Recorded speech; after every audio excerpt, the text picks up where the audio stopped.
Hi there, welcome to IndyCar Supplemental on the last day of May 2019. Normally I don't really do additional shows unless I've got something interesting to say or some new piece of news to impart to you, but I couldn't really let the rest of this week slide past without saying something about the general situation in the world at the moment, and just to remind us of where we stand in history just now.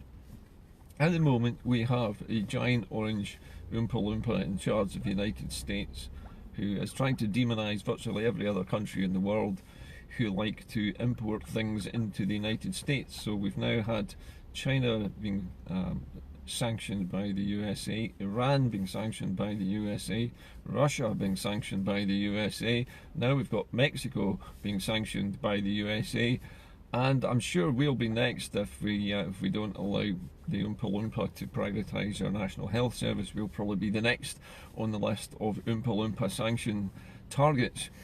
And as well as that, we have American global capitalism trying to start World War III with the Chinese by deliberately sailing their warships into Chinese waters and circling around islands that belong to China in a threatening way, basically making all the right saber rattling noises and shutting their companies out of America, and so it goes on.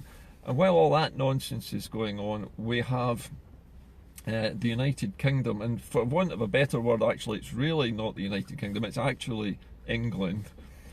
England desperately trying to time travel back to the days when it had an empire, when they felt they had some kind of identity and control over what happened in the United Kingdom, the days before they had to rely on being part of the European Union to have any kind of influence in the world. And now it seems that shall we say, the blue rinse party of the English white middle classes has decided that it's absolutely essential that we disconnect ourselves from Europe completely and keep all of these nasty continental chappies out and all these brown people out of the UK, so that we can get back to the fundamental business of being white supremacists and basically ruling ourselves and having control over our own borders and being able to put those nasty jocks in their place, and all the taffies and the paddies as well, sort them all out into the bargain. Now, while all that backward time travelling is going on down in England, we also have, whilst everyone else is otherwise engaged in either time travel or trying to start wars with other countries, we have the rest of the world threatened by probably the biggest existential crisis in the history of human beings. And who is in charge of leading the solution to this problem but a 16-year-old Swedish schoolgirl? Why is that, you might ask? Well, because none of the grown-ups who run the planet are sane in any sense of the word. But thankfully, we have a very intelligent schoolgirl. A schoolgirl, incidentally, who is on the autistic spectrum. And that autistic spectrum has allowed her to focus all her considerable intellect on the problem of climate catastrophe that is heading our way at the moment. So while the rest of humanity is trying to figure out why capitalism has gone wrong, and the Americans are shutting the door to everybody, and the British are deciding to shut themselves away from Europe, and everybody is navel-gazing about what's wrong with the world, the real thing that's wrong with the world is the fact that we're all going to be annihilated by our own filth. And it's taken a 17-year-old girl called Greta Thunberg to point it out to everybody. But thanks to Greta, and this is worth saying again, thanks only to Greta, this is now back on the media radar again. And not only that, but during the recent European elections, the Green parties across Europe, including here in the UK, massively increased their votes, massively increased the number of seats they have in the European Parliament. All of this, not just because of Greta, but because partly the fact that Greta brought this back to the media's attention. A 17-year-old girl is teaching these grown-ups how the world should really be run and what we should really be concentrating on. Here in Scotland, we are about to fight what I hope will be the last battle of independence that we have to fight with England before things settle back down to some kind of sanity again. The age of the British Empire is gone, and for those white middle class, blue rinse retirees in England who run the Conservative Party and seem to choose the same old people all the time to run their party and to run the country, they need to just wake up and remember that the rest of the population isn't grey, isn't retired, isn't all white, isn't all living in the stockbroker belt, doesn't read the Daily Mail, and we all have lives, and we don't just sit around complaining about people all the time. We have lives, and we are making the world into a better place, while these white middle class retirees who do nothing but complain about things not being the way they used to be are really just being negative. They've hoarded all the money, and they're sitting tight in their bungalows in Surbiton or wherever they live, and hoping that the rest of the world will go away and jolly old England can make a comeback. It's not going to make a comeback. Here in Scotland, we have the chance, thanks largely to our own politicians here, to do something a good deal different. And I mentioned Greta Thunberg earlier on because she features in this plan.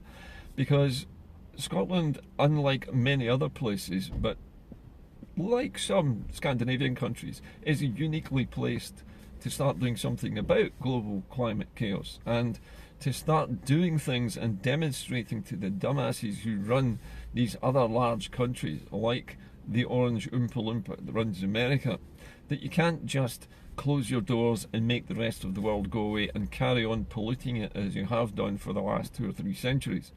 We have to do something, and we need to do something now. And if America's not going to do it, we are going to do it. And Scotland, as I say, is in a unique position to make that choice now. We've already decided that we are going to invest hugely in green technology, and we are going to stop polluting the atmosphere here. We're going to stop polluting the planet. We're going to stop manufacturing so much plastic. We're going to recycle more. We're going to put bottle deposits.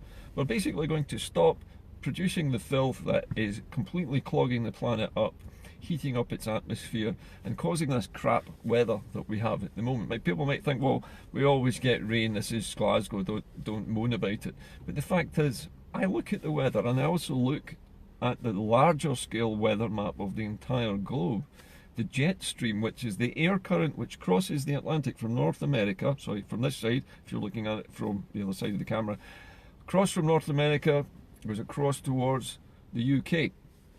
And when it gets to the UK, it carries with it weather, right? The weather is usually unstable if we are under the jet stream.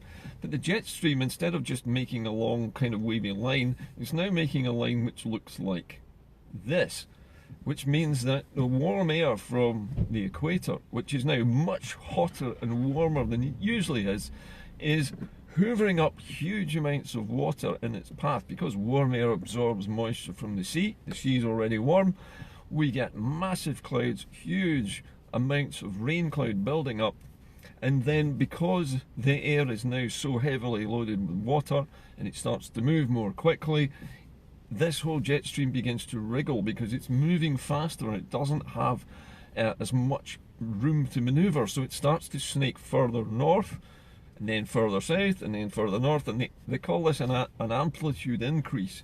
And when it does that, our weather goes haywire, because it vacillates between warm and cold, and we're in the mixing area. It's like being inside a washing machine of weather.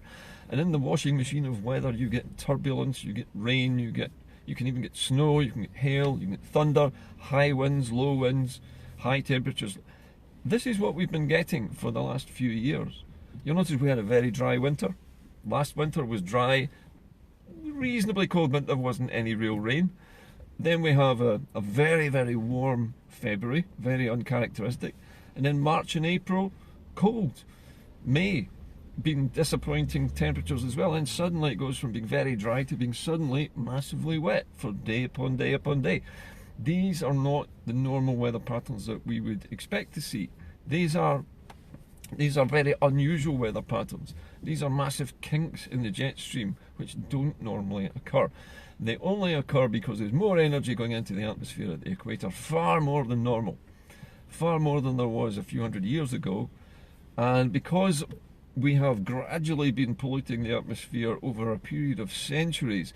We haven't really noticed that we've been making the weather more unpredictable. We've just gradually got used to thinking that the weather is just a bit unpredictable. But it wasn't always like this. There have been excessively bad summers and excessively hot winters and things like that in the past, but they've always been very rare aberrations. Now it's normal for things to be bizarre.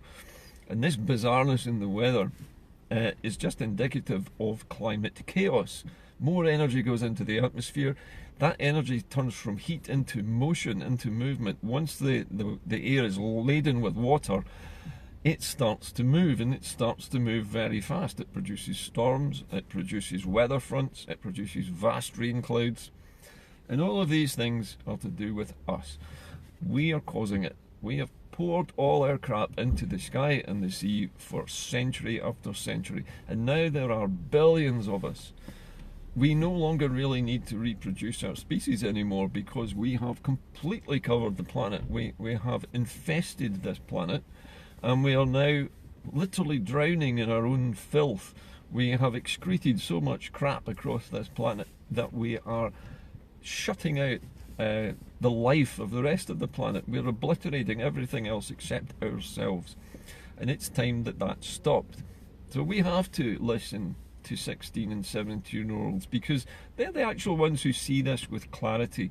They don't have the emotional baggage that everybody else drags along with them about the past of the great British Empire or making America great again or any of that absolute garbage that politicians come out with.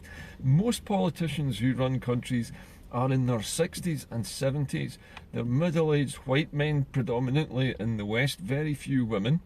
Those women who do make it into politics in the West have to be much harder than the men. And so it goes on. And so the countries are run by people who are basically looking backwards over their shoulder. What they thought were better times. The better times are in the past because we're making the future worse. Greta's point was that we could make the future better so that the bad times are in the past and we have a more happy future to look forward to. And as I say, Scotland is uniquely placed in the UK to be able to do something about it. We need our own Greta Thunbergs. We need our own young people to start supporting our independence so that they can make this kind of thing happen. And they will be able to make it happen. They'll be able to create jobs for themselves, create the industries of the future, and also put pressure on the politicians of now to do these things. When independence is finally achieved, and it will be, I believe, in the next couple of years, but when it does finally happen, the 16 and 17-year-olds of now are going to be the ones who are going to university and planning their futures. And they're the people who are going to be voting. Not to mention the next lot of 16-year-olds and 17-year-olds, they're going to be voting. And they're not going to be wanting to take a step backwards and make America great again or bring back the days of the British Empire. They don't give a shit about that. What they want to know is how much better the planet can be and what they can do to make it happen that way so that they can have the future that they should be having, not poisoned by the toxins that the older generations have spewed into the planet's atmosphere, its biosphere and its oceans.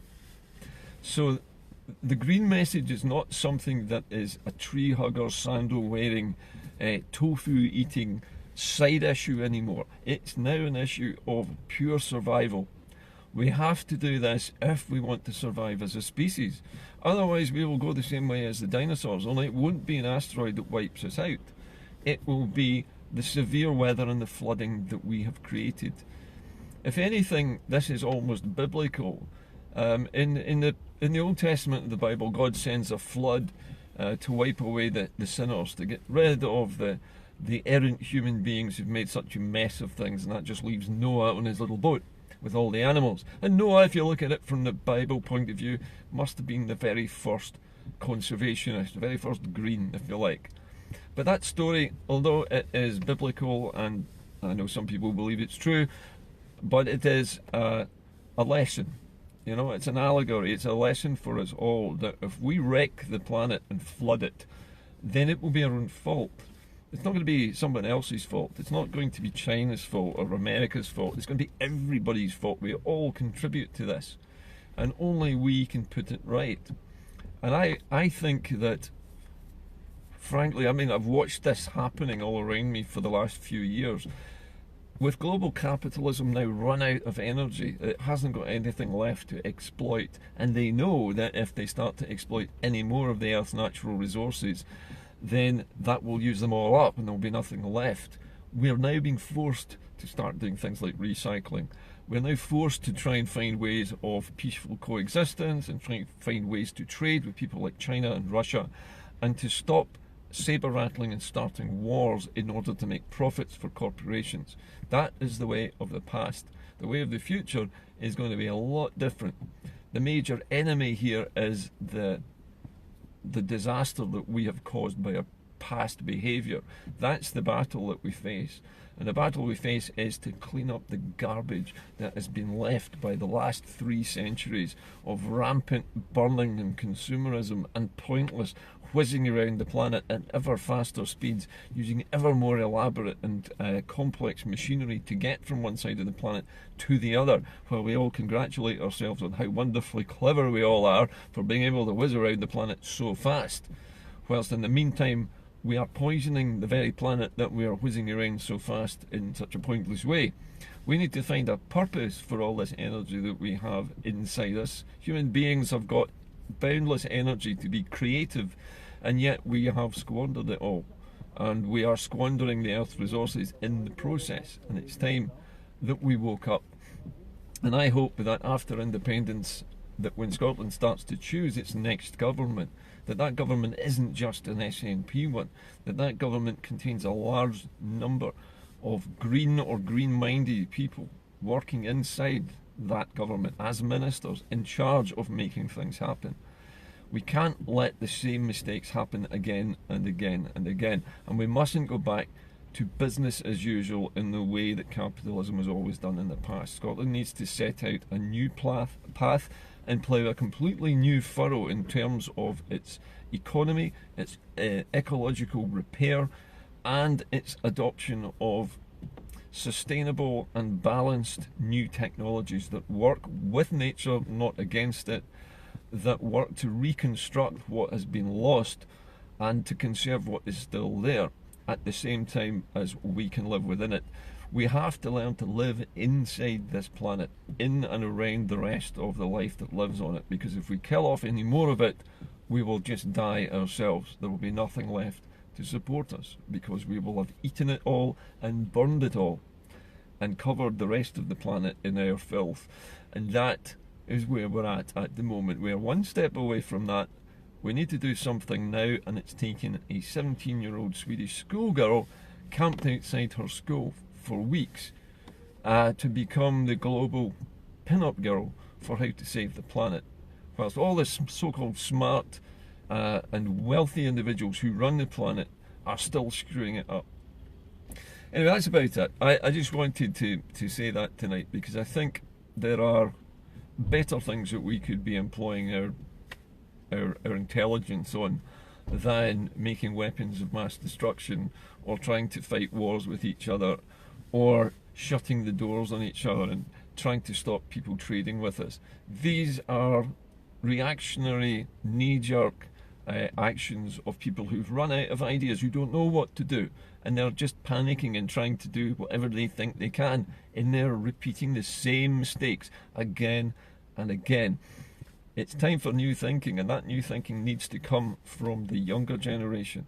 They're the ones who can see past this. They don't see the great big trail of history behind them. They don't have the nostalgia to look back on that says, you know, a week last Friday was a golden era. They don't have that. They're looking ahead and thinking, what the hell are we going to do with what's left of this planet that these old farts have wrecked for us? How are we going to put this right? It's them who really need to be telling us what to be doing.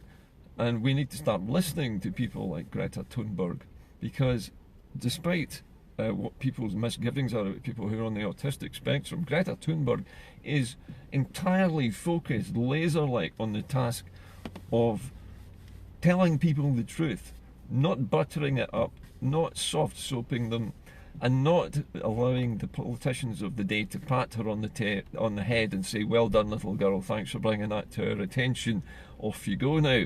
She's not going away, and Greta is still touring around the countries, and she is telling those politicians to stop pissing around, and good for her. More young people need to be doing it. Right, I'm off. I have got to do one more lesson and then I'm going home for my tea. But everybody have a great weekend. But if you are, if you have a teenager, or if you are a teenager, then why not get involved in some political blogging, and why not put some pressure where it's needed? Start making your voice heard. Use the internet. It's a fantastic tool. Anyway, I'll see you all later. Bye bye for now.